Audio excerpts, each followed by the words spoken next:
C'est une première pour Elisabeth que l'on n'avait jamais vu ainsi. En pleine pandémie du Covid-19, la reine a effectué une ultime sortie en toute discrétion la veille du reconfinement en Angleterre le 4 novembre dernier. Elle s'est rendue dans l'abbaye de Westminster pour célébrer avec quelques jours d'avance le jour de l'armistice, Remembrance Day, qui commémore les soldats britanniques morts durant la Première Guerre mondiale. Crise sanitaire oblige, la reine âgée de 94 ans a dû se protéger et porter un masque noir qu'elle a choisi d'assortir à sa tenue. Les clichés de cette cérémonie ont été partagés par le compte Twitter officiel de la famille royale le 7 novembre au soir, avec pour légende, la reine honore le soldat inconnu, un militaire britannique non identifié qui est mort sur les champs de bataille de la #WW1 et a été enterré à Abbey il y a 100 ans.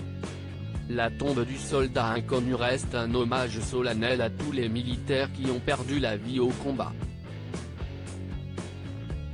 #LesTevForget. Sur cette photo, on peut voir la reine Elisabeth, toute de noir vêtue devant la tombe sur laquelle est posé un bouquet. Selon Buckingham Palace, il s'agit d'un acte de souvenir.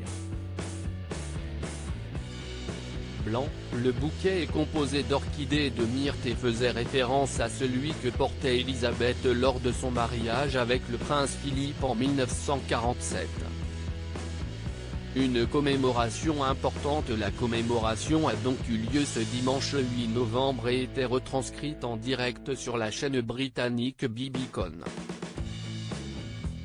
Cependant, le Twitter officiel de la famille royale a partagé de nombreux clichés qui montrent que le prince de Galles, la duchesse de Cornouailles, la duchesse de Cambridge, la comtesse de Wessex et le duc de Kent étaient présents pour cet important événement.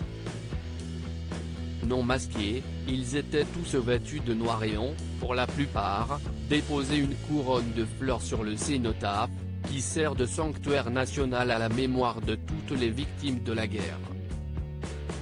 Une tradition que la famille royale n'aurait manqué pour rien au monde.